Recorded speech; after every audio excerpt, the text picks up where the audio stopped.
Welcome to success study channel. तो भाई साहब आ चुकी है एक और नई वीडियो, और ये वीडियो जो है ना, इसको लास्ट तक ज़रूर देखना। ठीक है, पहले मैं बताता हूँ, ये जो वीडियो है ये कोई एजुकेशनल वीडियो नहीं है, इसमें आपको कोई लेक्चर नहीं मिलेगा। बट हाँ, ये वीडियो आपके लिए बहुत इंपॉर्टेंट है। क्यों है? क्योंकि इस वीडियो में मैंने कुछ ऐसे टिप्स बताई हैं, कुछ ट्रिक्स बताई हैं, जो कि अगर आप फॉलो ना करो और अगर वो मिस्टेक आप कर देते हो तो that can ruin your class 9th। और को बहुत ही सिंपल और क्लियर रखूंगा। इस वीडियो में मैं 5 पॉइंट्स लेके आ रहा हूँ, 5 टिप्स समझ लो, जो ही मानना मान लो, जो कि आपके लिए बहुत इंपॉर्टेंट होने वाला है। अगर इसको आप फॉलो करते हो तो डेफिनेटली आपकी क्लास 9th ईजी गोइंग में आराम से निकल जाएगी। ठीक है, अब मैं शुरू करता हूँ। उससे पहले अगर आप इस चैनल पर नए हो तो फटाक से वीडियो को लाइक कर दो भाई, क्योंकि ये जो वीडियो है ना, ये वर्थ इट होने वाला है आपके लिए। और हाँ, चैनल को सब्सक्राइब कर दो भाई, मेरे लिए कुछ गरीब का भला हो जाएगा। ठीक है, मजाक से हटते हैं, पॉइंट पे आते हैं। तो पहली चीज़ तो पॉइंट नंबर 1 अगर मैं लेके आने से पहले आपको एक चीज़ बता दूं कि ये जो पॉइंट्स मैं बता रहा हूं, इसको प्लीज़ रिक्वेस्ट है भाई, हाथ जोड़ के फॉलो कर लेना, वरना दिक्कत आएगी नहीं, बट हाँ, मार्क्स में बढ़ोतरी हो जाएगी। ठीक है, अगर इन सब पॉइंट्स को फॉलो कर लेते हो तो।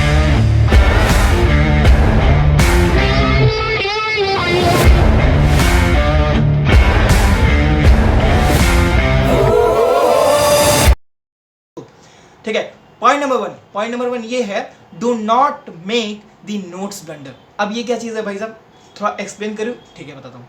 देखो क्या है, कई सारे लोग क्या करते हैं, नोट्स मेकिंग में दिक्कत कर देते हैं। मतलब कि कैसे? स्कूल वाले नोट्स, जैसे कि टीचर ने क्या किया, टीचर ने कुछ व्हाइट बोर्ड पे लिखवाया, हम क्या करते हैं, घर पे आते हैं, उसको रफ कॉपी में लिखते हैं, मतलब स्कूल में रफ कॉपी में लिखते हैं, घर आके उसको फेरे में लिखते हैं।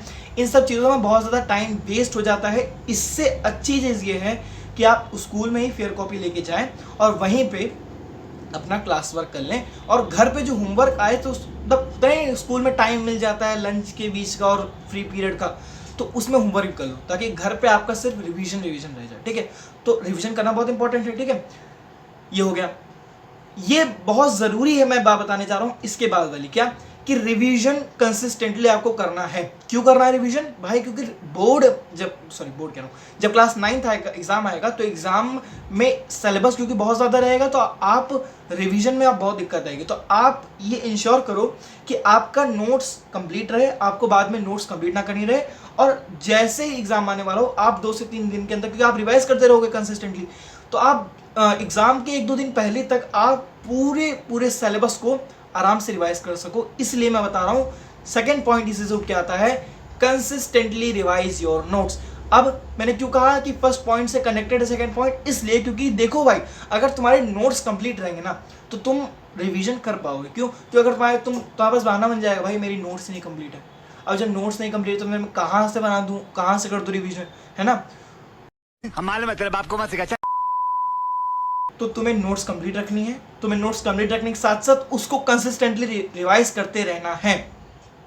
ठीक है, और अगर ये करते रहोगे ना यार, तो फिर मज़ा ही आ जाएगा। ठीक है, अगर एग्जाम के 1 दिन पहले जो लोगों को पसीने छूटते हैं ना, तुम इजी गोइंग में आराम से एग्जाम को क्रैक कर पाओगे। ठीक है, आराम से हो जाएगा। आगे आते हैं भाई, सभी क्या हो गया। हाँ, सेकेंड पॉइंट मैंने बता दिया ना, लेकिन थर्ड पॉइंट सुन लो अब, रट्टा नहीं मारना है। अभी क्या है भैया, आप क्या कह रहे हो, मतलब हम याद ना करें, याद करो लेकिन रटो मत। क्या मतलब? ये गलती मैंने भी की है, ठीक है, लेकिन बहुत खराब गलती थी ये, लेकिन मैं तुम लोग को बता रहा हूँ, उसको सुधार लो। आपको रटना नहीं है, आपको कंसेप्ट को समझना है। जैसे कि फिजिक्स में हो गया, ठीक है, ग्रेविटेशन, तो ग्रेविटेशन जो कंसेप्ट बाबा जी कहते हैं, उसको रटते हैं बैठ के, एनसीईआरटी खोल के एक लाइन रटेंगे, रट्टा नहीं भाई, तुम्हें कंसेप्ट को समझना है। अगर तुम कंसेप्ट को समझ के चलोगे ना यार, तो काम बहुत आसान हो जाएगा। ईजिली तुम कंसेप्ट को पकड़ चलोगे, तो एग्जाम के 2-3 दिन पहले तुम्हें पैनिक नहीं आएगा। तुम जानते रहोगे यार, मुझे कंसेप्ट मालूम है, मैं बैठ के रट्टा मारूँ ना मारूँ, मुझे कंसेप्ट मालूम है, तो मेरे सारे काम आसानी से हो जाएंगे। तो तुम्हें रटना नहीं है। ठीक है, ये हो गया दूसरा पॉइंट। अब इस दूसरे पॉइंट के क्या बेनिफिट होंगे, ये मैं बता देता हूँ। आप रट लिए, ठीक है, आपने पूरा ग्रेविटेशन हो गया, मॉडल्स ऑफ एटॉमिक मॉडल जो भी है, पूरे चैप्टर है, आपने रट लिया, आपने एसएसटी रट लिया, इंग्लिश रट लिया, सब कुछ रट लिया। लेकिन भाई मानो, अगर तुम्हारी एनसीईआरटी में से क्वेश्चन आएगा, तुम आराम से कर लोगे, लेकिन अगर तुम रट्टा मारे हो ना, तो अगर जहाँ एनसीईआरटी के बाहर से क्वेश्चन आया तुम भूलना शुरू कर दो। लेकिन अगर तुम कंसेप्ट पकड़े हुए हो तो एनसीईआरटी के बाहर दुनिया ब्रह्मांड से क्वेश्चन आ जाए तुम आराम से बना लो, ठीक है। तो रटना नहीं है, जो कि है इंग्लिश पे ध्यान दो। अब इंग्लिश पे ध्यान दो मतलब क्या भैया हम अंग्रेज बन जाए, इंग्लिश बोलना शुरू कर दे? नहीं नहीं नहीं, अंग्रेज नहीं बनना है। लेकिन ये है मैंने भाई ये गलती मैं पर्सनली बताता हूँ, इसको मैंने इस पॉइंट को मैंने इसलिए जोड़ा है क्योंकि ये गलती मैंने खुद की थी, ठीक है। मैंने इंग्लिश पे ध्यान नहीं दिया था, मैं पूरे साल इंग्लिश नहीं पढ़ा, मतलब इंग्लिश नहीं पढ़ा सेंस ध्यान से नहीं पढ़ा भाई, ठीक है। ध्यान से नहीं पढ़ा मतलब कि बहुत ज़्यादा कंसिस्टेंट होके नहीं पढ़ा मैंने कभी पढ़ता था इंग्लिश, कभी नहीं पढ़ता था, एक दो दिन छोड़ के। ये मेरी बात ध्यान दो। तो एक बार को तुम अगर आईटी सब्जेक्ट होता है ना, आईटी छोड़ दो, तुम एक बार को तुम कौन सा होता है भाई, तुम एक बार को केमिस्ट्री छोड़ सकते हो।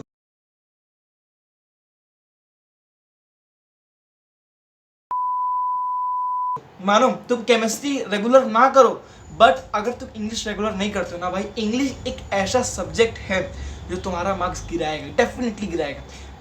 मेरे सबसे कम मार्क्स इंग्लिश में ही थे, ठीक है। मेरे सबसे कम मार्क्स इंग्लिश में ही थे। तो मैं फिर बता रहा हूँ, इंग्लिश पे ध्यान दो। तुम्हें पर डे कम से कम, मैं नहीं कह रहा तुम 2-2 घंटा बैठ के इंग्लिश पढ़ो, नहीं, आधा घंटा। अगर तुम दिन का आधा घंटा भी निकाल सकते हो इंग्लिश के लिए तो तुम्हारे लिए बहुत बेनिफिशियल रहेगा। ये क्या आ गया, हटो, ठीक है। बहुत बेनिफिशियल रहेगा तुम्हारे लिए अगर तुम इंग्लिश आधा घंटा ही पढ़ते हो, ठीक है। आधा घंटा पढ़ो, कोई दिक्कत नहीं, बट रोज़ पढ़ो, ठीक है। इसी के साथ आते हैं पॉइंट नंबर 4 पर। पॉइंट नंबर 4 पर क्या है भाई, जो मैं बार बार रिपीट कर रहा हूँ, क्या कि कंसिस्टेंट रहो मतलब क्या कि भाई तुम्हें पर डे कम से कम 1 से 2 घंटा तो निकालना ही है। अगर तुम 1 से 2 घंटा भी नहीं निकाल पा रहे हो अपने सेल्फ स्टडी के लिए, क्या हो भाई इस कमरे में भूत है क्या, कुछ पीछे से आवाज है, चलो ठीक है।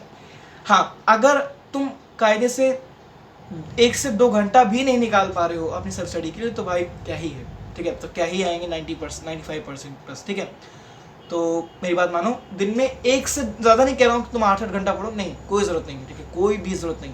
अगर तुम दिन में 1 से 2 घंटा भी पढ़ते हो ना, इसी तरह कंसिस्टेंट होके 365 दिन, तो भाई मार्क्स तो एकदम तोड़ फोड़ के आएंगे, ठीक है, आराम से मार्क्स आएंगे। इसी के साथ आता है पॉइंट नंबर 5। पॉइंट नंबर 5 क्या है, फॉलो लिमिटेड रिसोर्सेज। अब यहाँ क्या है, गलती बहुत लोग करते हैं और बहुत ही ज़्यादा इंपॉर्टेंट है ये चीज़, क्या कि बच्चे क्या करते हैं, कई सारे रिसोर्सेज को फॉलो करना शुरू कर देते हैं। इससे पढ़ लूँगा, इससे पढ़ लूँगा, इससे पढ़ लूँगा, दुनिया जहान के जितने चैनल हैं सबसे पढ़ा लूँगा, एकदम पूरा फोड़ रह दूँगा। ऐसा कुछ नहीं होता, ऐसा कुछ नहीं होता मेरे भाई। तुम्हें लिमिटेड रिसोर्सेज को लेके चलना है, लिमिटेड टीचर को फॉलो करना है। अगर तुम मानते हो कि मेरे स्कूल के टीचर को मैं फॉलो करके मेरा अच्छा हो सकता है, तुम्हारे स्कूल के टीचर अच्छे हो, तुम स्कूल के टीचर को फॉलो करो। तुम्हें लगता है कि यार कुछ गड़बड़ है, मैं यूट्यूब से करूँगा, तो यूट्यूब को फॉलो करो, लेकिन किसी एक चीज़ को। तुम्हें लगता है सक्सेस स्टडी से तुम्हारे मार्क्स बढ़ सकते हैं, सक्सेस स्टडी को फॉलो करो। मैं क्या बोल रहा हूँ भाई, ठीक है, जोक साइड करो, बट हाँ, लिमिटेड रिसोर्सेज को फॉलो करो। और लिमिटेड रिसोर्सेज से टीचर्स की बात नहीं कर रहा हूँ मैं बुक्स की बात कर रहा हूँ। कई बच्चे क्या करते हैं, RS अग्रवाल भी लेंगे, RD शर्मा भी लेंगे, NCERT भी लेंगे, दुनिया जहान का लेंगे। आपको कम से कम रिसोर्सेज को चलाना है, कम से कम रिसोर्सेज में आपको उसी को लगातार प्रैक्टिस करनी है, तभी आपके मार्क्स अच्छे हो पाएंगे, ठीक है। इसी के साथ अगर आप मतलब यहाँ तक टिके हो तो मैं आपको एक छोटा सा और पॉइंट बताना चाहूँगा। कहाँ गया यार, मैं नहीं, इसमें मैंने नहीं डाला है, लेकिन मैं बताता हूँ, ठीक है। वो लास्ट पॉइंट ये है मेरे भाई कि आपको हिंदी राइटिंग ही प्रैक्टिस करनी है। अब आप कहोगे क्या बोल रहे हो आप भैया, आप हमें पागल बना रहे हो। ऐसा कुछ नहीं है, हिंदी राइटिंग की प्रैक्टिस क्यों कर रही है। देखो, Hindi writing in the sense answer writing plus मतलब हिंदी की आंसर राइटिंग। देखो, ये मैंने मेरा पर्सनल एक्सपीरियंस है। हिंदी का आप क्या करते हो, नॉर्मली बच्चे क्या करते हैं, कहानी पढ़ के चले जाते हैं, लेकिन आप कहानी पढ़ने के बाद उस आंसर जो आपके एनसीईआरटी में दिया, अगर आप उसकी प्रैक्टिस करते हो तो पेपर में जो भी आपका आ जाएगा क्वेश्चन हिंदी का, ठीक है, आप उसको कर पाओगे। मैं ऐसा क्यों बोला हूँ, ये आप जब पेपर दोगे तब आपको समझ में आएगा। लेकिन भाई मेरी बात आंख बंद करके मान लो, तुम्हें हिंदी की आंसर राइटिंग प्रैक्टिस करनी है किसी भी हाल में। मैं नहीं कह रहा पर डे करो, 2 दिन में करो, हफ्ते में 1 बार करो, लेकिन करो। पूरे साल अगर तुम साल के एंड तक यही सेम प्रोसेस को करते रहोगे ना, यही सेम प्रोसेस को करते रहोगे ना, तो मेरे भाई हिंदी में मार्क्स कटने वाला ही नहीं है। हिंदी और इंग्लिश में मार्क्स कटता है, मेरा उसी में ही कटा था, तभी मैं बता रहा हूँ, ठीक है।